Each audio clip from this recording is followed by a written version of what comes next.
자, FAT 1급 제66회차 실무수행 평가 4번 결산에 대해서 한번 보겠습니다. 자, 결산은 수동 결산과 자동 결산으로 나누어져 있습니다. 그렇기 때문에 자료 설명 1번부터 한번 보겠습니다. 구입 시 자산으로 처리한 소모품의 기말 현재 미사용 내역은 다음과 같다. 요 문제에서 봤을 때 지금 소모품으로 했잖아요. 구입 당시에. 그러면은 이거 비용 처리 안 했다는 뜻이거든요. 그러면은 자산 처리했다는 뜻이 돼요. 그러면은 여기에서 이제 이걸 알아야 돼요. 12월 31일자에 만약에 구입 시 자산으로 처리했을 때는 연말에 어떻게 할 거냐.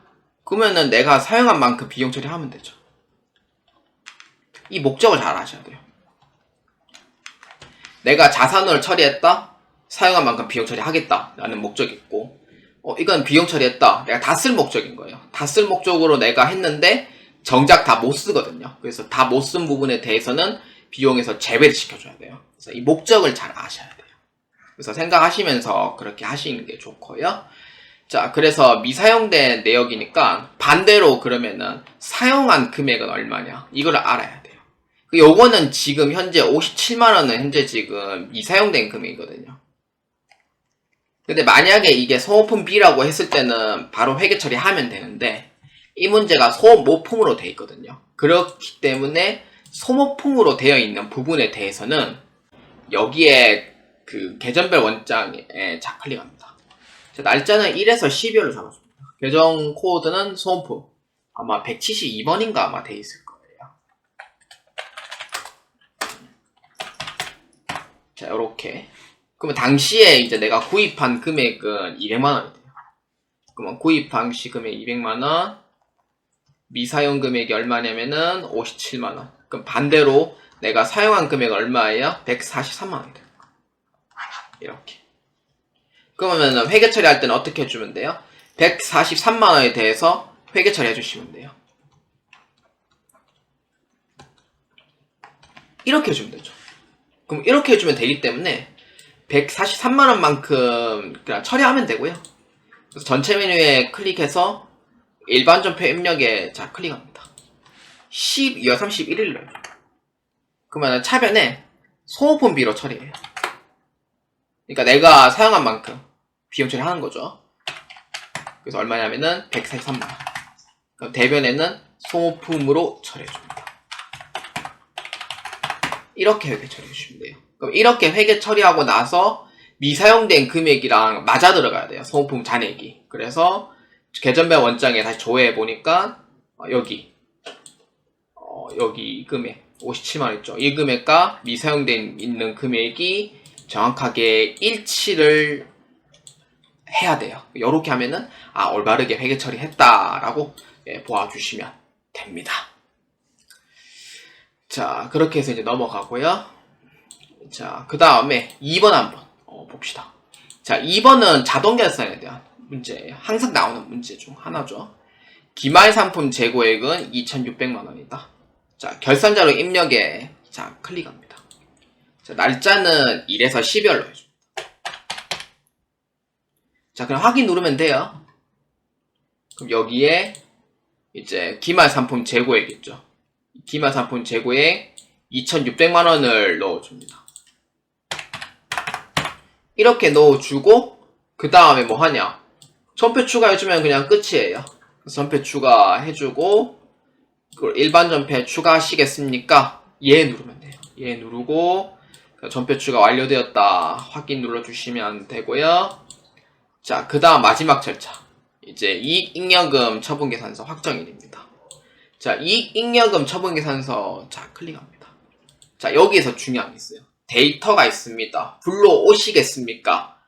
아니요 눌러주시면 돼요. 그래서 아니요 누르고 처분 예정일하고 단기분, 정기분 넣어줍니다. 2024년도 2월 23일, 정기분 2023년도 2월 23일 이렇게 해주고, 마지막에 뭐 해주냐, 뭐 밑에 입력할 내용은 따로 없고요. 그 전표 추가만 눌러주시면 돼요. 전표 추가 누르고 확인해주면 됩니다. 5건의 전표가 입력되어 있다는 거 확인해주고, 그 다음에 일반 존표를 클릭해서 12월 31일자에 이렇게 확인해주면 되고, 이렇게 해주면 돼요. 이렇게 해서 이제 끝내주시면 돼요. 자, 그러고 나서 우리는 마지막 작업이 남았어요. 뭐냐?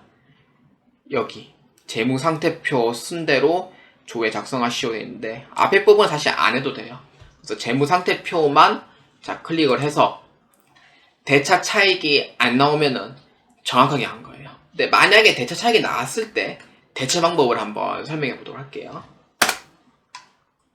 자, 안 나옵니다. 예, 안 나오죠? 그러면은 만약에 대차 차익이 뜰 때 어떻게 할 거냐, 이걸 아셔야 되는데, 이 문제가 대차 차익이 뜰 수 있는 가능성이 높은 게 뭐냐면은 1-2번 문제 있죠. 그 전기분 잉여금 전무계산서.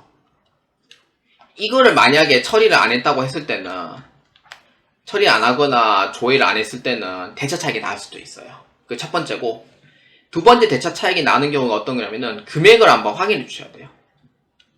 금액을 정확하게 입력을 했냐, 차변과 대변의 금액이 맞냐. 근데 가끔 가다가 이 금액이 안 맞는 경우가 있거든요. 근데 이 금액이 안 맞는 경우가 어떤 경우냐면은 내가 입력을 정확히 했는 것 같은데 오류가 안 뜨는 경우가 많아요. 특히 도조는. 그래서 금액이 잘못되어 있는 경우가 있어요. 그래서 차변이라든지 대변의 금액이 잘못되어 있는지 혹시나 해서 문제 2번부터 다 확인해 보셔야 돼요. 자, 그 다음에 3번. 세 번째는 뭐냐? 계정 과목은 사실 확인이 안 되는데, 계정 과목 중에서 혹시나 500번대 제조를 넣지 않았나? 이거 꼭 아셔야 되는 게, FAT 1급은 참고로 500번대는 안 나옵니다. 800번대만 나와요. 무조건 비용만 나오기 때문에. 그래서 혹시나 이 계정 과목이 잘못되어 있는가 한번 확인해 주고요. 그래서 만약에 1에서 3번까지 내가 도저히 해결이 안 된다. 그럴 땐 어떻게 할 거냐? 금액이 쪼매난 금액은 해결이 가능한데, 금액이 막 수천만 원씩 차이 나요. 막 수백만 원 이상 차이 나요. 그때는 못 찾는 경우가 많아요. 그럴 때는 그냥 넘어가시면 돼요. 그냥 넘어가서 그냥 실무수행 평가 하시면 돼요. 그러니까 몇 문제만 희생하면 되는데, 대체로 이게 금액을 정확히 내가 입력을 했고, 문제 2번과 3번은 정확히 입력을 했어요. 했는데 또 불구하고 그때 문제가 계속 차이가 생겨요. 이럴 때는 거의 뭐 1개, 2개만 틀리거든요. 조회를 하더라도. 제가 진짜 학원생하고 그런 차이가 났을 때 해결 못하는 경우가 몇 번씩 있어요. 1에서 3번까지 다 해봤는데도 안 되는 경우가 있어요. 그럴 때는 한번 조회를 했을 때 문제 보니까 거진 다 맞아요. 거의 다 맞기 때문에. 그래서 그냥 넘어가서 그냥 실무수행 평가 하시면 돼요. 그래서 이렇게 해서 그냥 하시고요.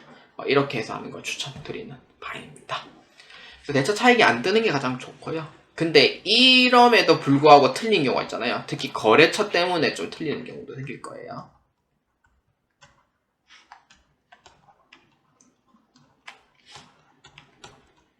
그래서 거래처도 정확히 했는가 마지막으로 한 번 더 확인해 보시는 거 추천드립니다. 자, 그래서 문제 3번은 여기까지.